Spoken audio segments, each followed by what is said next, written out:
Hello everyone, I'm Greg Weaver. Welcome to The Audio Analyst.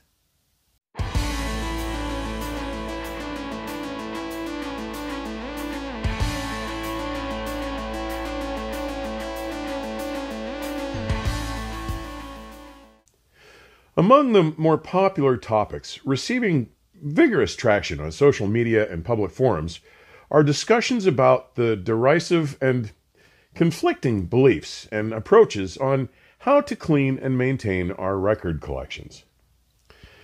For those of us old-school audiophiles, aging stalwarts who have never not known the benefits and caveats of vinyl playback, such processes are well understood subject matter that we have adapted to as a way of life. But given the uptick in vinyl's popularity, while I regularly see an abundance of chatter about the different machines and devices that may be used to clean and care for our records, there has been surprisingly little commentary on the many obviously more affordable and remarkably effective methods available to clean and preserve our precious LPs, unaided by mechanization or powered devices, methods that address the matter of cleaning by human power alone. To that end, the timing of this product evaluation request couldn't be more fitting. When an email from Positive Feedback's ye olde editor-in-chief, Dr. David W. Robinson, landed in my inbox asking if I'd like to get acquainted with the latest Record and Stylus formulations from the last factory of Livermore, California, my response was a resounding yes. You see, I had been a strong proponent and regular user of the last factory products throughout the 1990s. LAST is an acronym for Liquid Archival Sound Treatment. But as their advertising presence and visibility slowly diminished along with the waning of the LP itself, I had mistakenly assumed that they had also quietly slipped away during vinyl's decline. Man, was I ever wrong. Founded in 1979 in Livermore, California by three scientists interested in preserving their own record collections, their driving premise was to find a way to substantially extend the useful lifetime of recorded media. After researching the underlying causes of vinyl record wear, they developed a preservative that actually arrests wear and damage, meaningfully enhancing their lifespan. Their testing validated that after hundreds of plays, their vinyl records still sounded brand new. Over time, the last lineup of products grew to include both a Stylus cleaning and preservative treatment fluid, as well as an all-purpose LP cleaner, a power LP cleaner, and a fluid that I found most interesting, the aforementioned Record Preservative. Their products shipped with their minimalist but extremely effective brushes and droppers for ease of application. I had used them all through the late 90s, but as their popularity faded along with the LP, sadly, for some reason, they dropped off my radar. But after 40 years, in 2019, Walter Davies, one of the founders, decided it was time to move on and chose to sell the business to a longtime friend and fellow audio enthusiast, Jeffrey Caskey.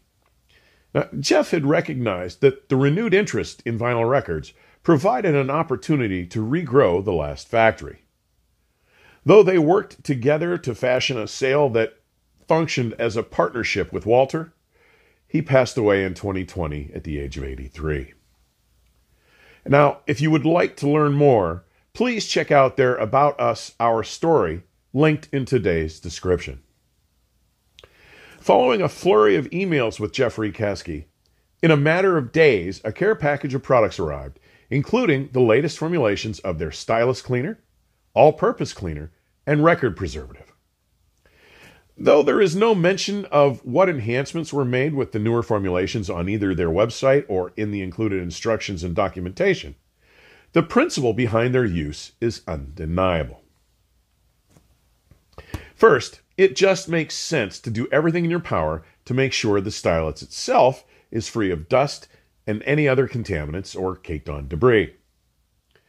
Researching on the web will reveal that a phono Stylus tracking in the vicinity of 2 grams translates to the equivalent of over 2 tons of pressure at and on the LP's groove walls. The result of the friction generated by the stylus at these pressures creates immense heat. According to the measurements made by Vandenhall, those temperatures reached 320 degrees Fahrenheit or 160 degrees Celsius.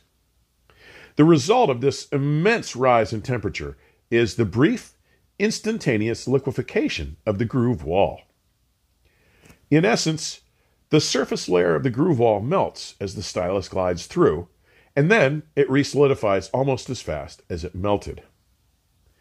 Any form of dust or impurity riding on the tiny diamond sliver making its journey through our record's aural valley has the possibility of becoming permanently bonded to the groove wall, or baked onto the stylus itself. Keeping the stylus clean and finding ways to reduce friction are clearly desirable goals. Last stylus cleaner comes in a 0.25 fluid ounce glass bottle with a tall cap that has an applicator brush attached to its base, very much resembling a nail polish bottle and brush, and sells for $35.95. The directions tell you to simply unscrew the cap and, using the cap-attached brush, lightly apply the cleaner to your needle with a gentle back-to-front motion. Now, I would suggest that you be sure that the tone arm is not locked in place with any hold down or clip. Accidents can happen, and any unexpected and unintended excessive force on the cantilever may cause real damage, which surely will be amplified if the cartridge body attached to the tone arm is unable to move freely to compensate. Another consideration that is not mentioned, and one that I feel is important with the use of the cap-attached applicator brush, is to be sure to dab away excess fluid from the brush by wiping it gently along the inside neck of the bottle as you remove it and before directly brushing the stylus. Why? While there is very little to be concerned about with more pricey cartridges, those using solid sapphire, boron, or even diamond cantilevers, some more inexpensive cartridges use tubular cantilever assemblies fashioned from aluminum or other materials. Excessive fluid introduced to or around your stylus can be drawn up these types of cantilevers by wicking action, where it will continue to reside. This excess fluid retention may also tend to draw and hold dust or other impurities in that delicate motor structure, causing accelerated deterioration of the damping materials, risking appreciably shortened cartridge life. With the brush now properly wetted and positioned under the rear of the stylus, lightly draw the brush forward, letting the bristles surround the stylus and just begin to lift the cantilever. Then slowly continue to draw the brush forward across the stylus until it clears its front. Repeat as necessary until it is clean. But be sure to visually inspect the brush for any dust or debris it may have picked up during the cleaning process before reinserting it into the bottle. If you note any, be sure to wipe it clean.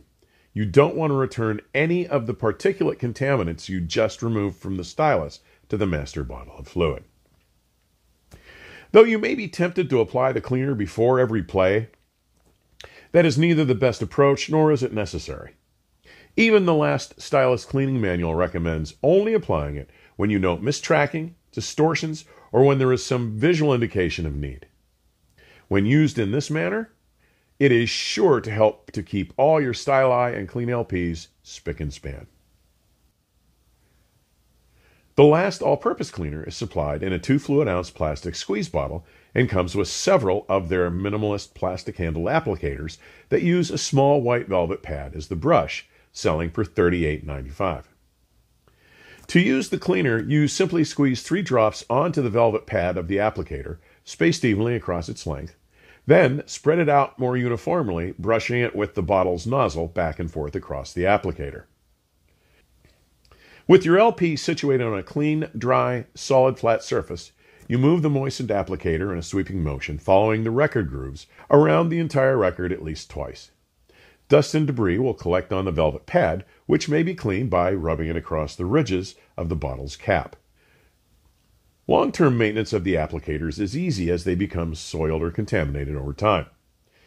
By soaking them for several minutes in a shallow solution of water with a few drops of dishwashing detergent added, you then gently rub their velvet faces together, dislodging any remaining soil, rinse them under running water, and blot them dry.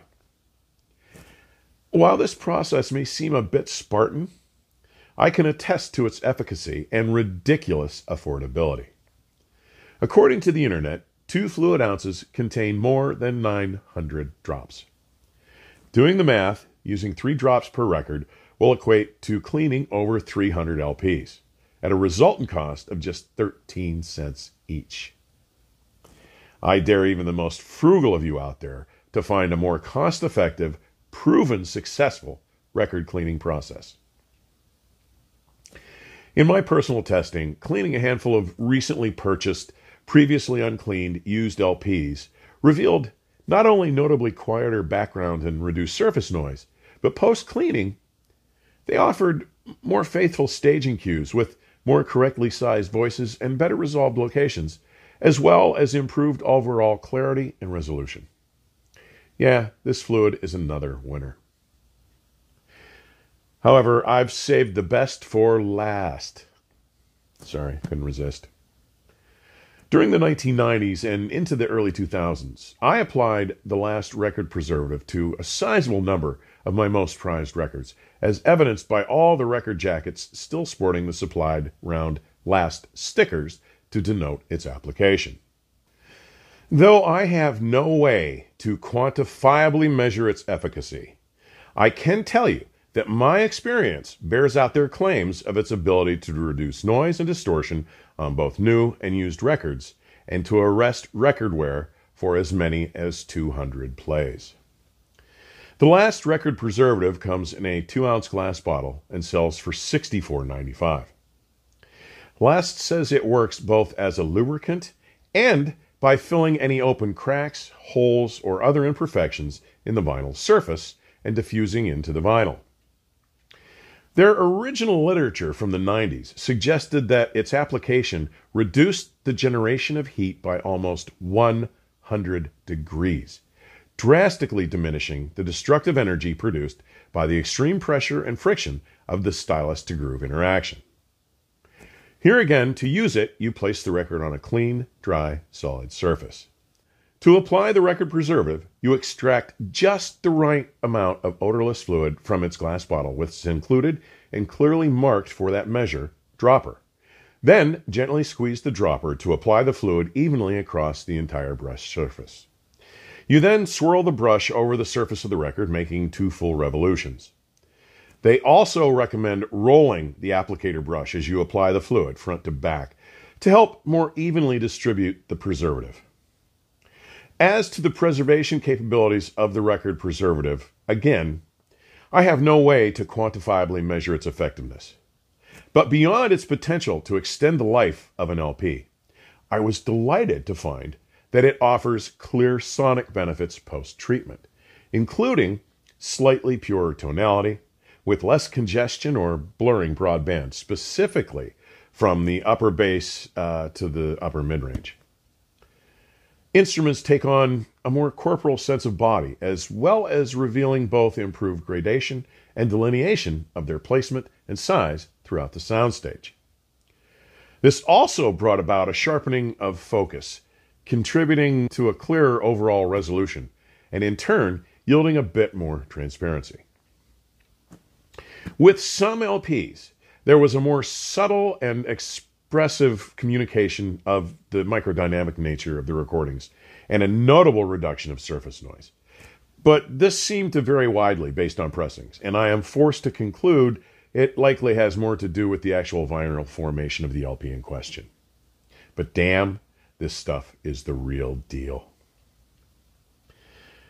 In an era dominated by mechanized cleaning processes and machines, it is, to me, truly refreshing to see such continued devotion and dedication to delivering affordable and highly effective methods to treat and preserve this remarkable and beloved medium.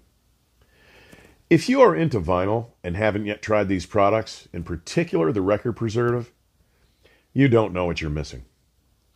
To put an apropos spin on Carl Malden's old American Express commercials punchline, don't play vinyl without them.